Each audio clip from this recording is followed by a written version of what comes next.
Houston, we have a problem. We have got rather a large problem. What is happening, guys? Welcome back. So, in the last episode, we got the replacement engine in the car and it was running. There were a few little bits left to do in the end of that episode that I had to go and sort out. Now, we thought the radiator was leaking. Turns out the radiator wasn't leaking. The fan switch was in the radiator without any form of washer or crush washer or anything to seal it in. So that was what we thought the radiator leaking was. But we've replaced the fan switch because I bought a new fan switch. I filled the gearbox back up with oil as well. And the reverse switch was damaged, so I fitted a new reverse light switch. We've now ran 2 full loads of oil through the engine to clean it out, use the engine flush and everything, and the oil is now coming out nice and clean after we've ran it for 20 minutes to get it nice and hot. The engine has now got its final finished oil in it, levels are topped off, everything is sorted, we are happy. Coolant's all topped off, power steering fluid is all topped off and bled through. So what we need to sort in this episode are get the brakes on, get the stud and nut conversion on, and sort out the airbox. So the first thing we're going to get done is get the brakes on. Now this is the 280mm brake conversion for it that I mentioned in, I think, the first episode. So this car is 4x100 stud pattern, which means it's the same stud pattern as a Mark II Golf. So G60 brake parts fit. So I've got some G60 Mark II Golf 280mm brake discs. We've got the standard Lucas 54 caliper that was on the Lupo. So they're the standard calipers. And all we've done is bought the 280mm G60 caliper carrier, which converts it and just throws the caliper out a little bit to make it the 280, from 256 to 280mm brake conversion, which doesn't sound a lot, but apparently in a car this way, etc., it makes a lot of difference. Sorry, the roof is moving because it's windy. I've also purchased some Tarox Corsa brake pads, which are their track compound brake pad to go on.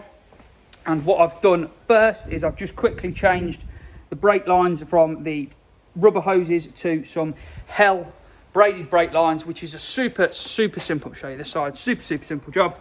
So you've got this union here. You've got an 11mm spanner on this one, pair of mole grips on that one because the standard one hasn't got a like a spanner head on it. Undo them, take that out, fit the new one in, thread it all together, job's good done. Makes sense when you start doing it. So they are on. What we need to do now is get the disc and carrier off that side, clean all the hub and everything up, and we'll start mounting all these new shiny brakes on and give us all of the stopping power.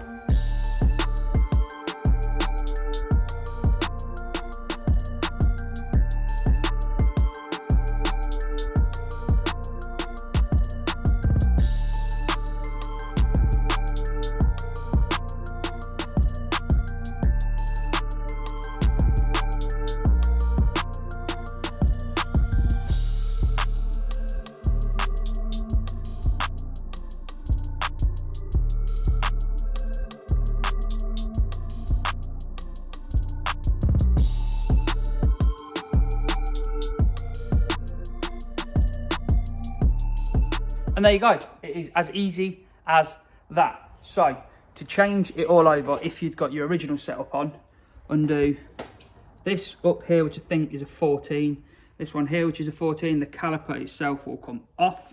That will leave the disc and the carrier on. To undo the carrier, undo this 18 and this 18 here, and then the caliper carrier will come off. And then to get the disc off, undo that posi screw there, disc will come off. Use a wire brush to just clean the face of the hub up so that the disc goes on and it's not wobbling. And then reversal process. I've put a little bit of copper slip on where the pad touches in the carrier or where the pad touches the caliper. Just helps stop with rattles and squeaks and things of that nature. So essentially that big brake conversion is done now. We need to bleed all of the brake system. So whip the rear wheels off. And we'll start bleeding the brakes, and then hopefully Rich will turn up and he can help us pump the pedal and the brakes will be bled.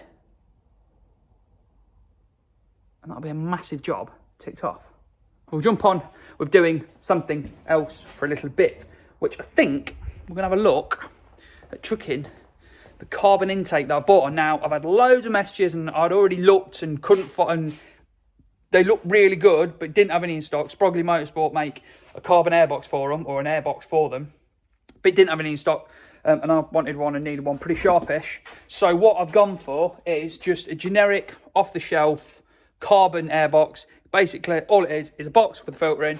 We've bought a 63 to 70, I think it is, reducer, some flexible pipe for the feed to it.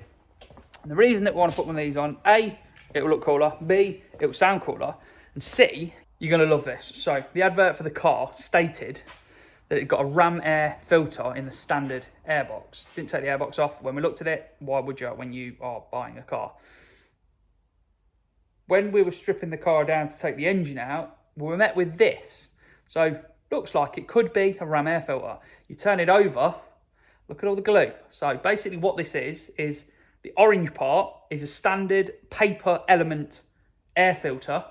Someone's hacked away and cut, you can see the cut lines all the way around the edge, hacked the paper bit off, got a random bit of foam from a parcel they've had, I assume, and then used some sort of adhesive to bond it together to create their own performance air filter. So that is definitely not going back in, which is why we're going to put this generic airbox on. Hopefully it'll be all right, who knows. So we're going to have to cut the pipe work down and everything. I've bought some more hose clips. We're going to make a bit of a bracket to support it. So let's get this fitted to the engine.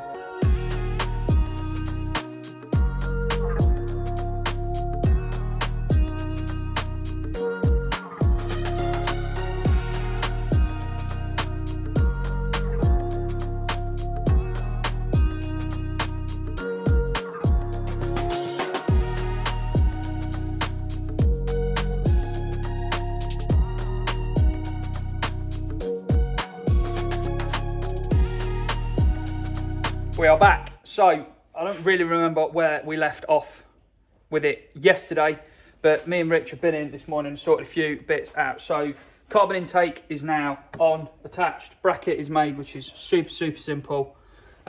This pipe is on down here to the front, which I have then removed the side lights, which are on the floor down there, from the front bumper, which, yes, for anyone says it's going to be an MOT failure, but the car, we're going on track with it on, not tomorrow, the day after, on Thursday. So, isn't a problem. We'll get all the cold air, and then all I shall do when we want to put the lights back in is we'll reroute this pipe down here into the wheel arch, where it is from factory anyway. We're just doing this for all of the extra air on track.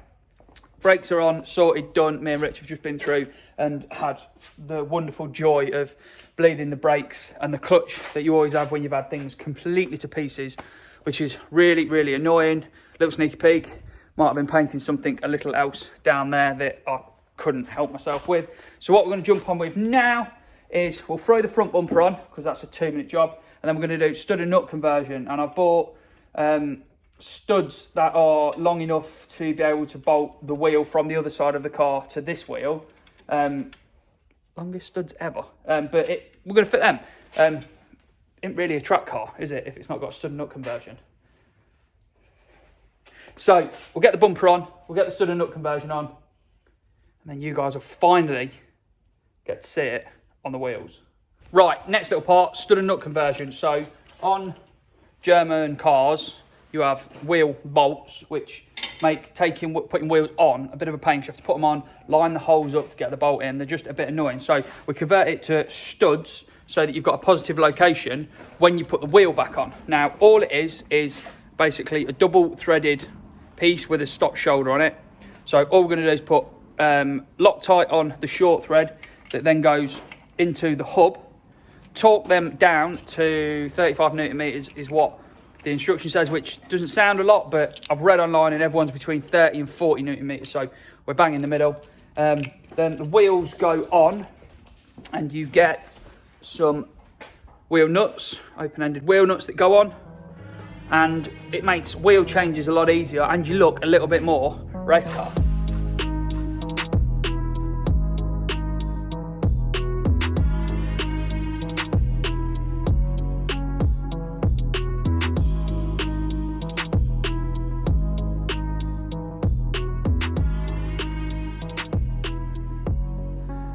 So we've got the car back together, on its wheels and everything. Nipped up the road in it just to make sure everything was okay, and it put the biggest grin on my face. It's so much fun to drive. The little revvy little engine. We've set the coilovers to a bit stiffer, so yeah, it drives really, really nice. Had the usual issues that you have with trying to drain coolant, trying to get airlocks out of coolant and things like that. Went up the road in it, came back, and we'd got coolant all over the engine bay, which was an airlock, which we managed to sort out and clear. I then jumped in the car, went up the road for just another little test, and we had a bit of a problem. Yeah, so the current situation is now Tuesday. The track date is Thursday. It's 6 o'clock at night, and the current situation we're in is this. Houston, we have a problem. We have got rather a large problem. Yeah. Hope you enjoyed it. Until next time, enjoy.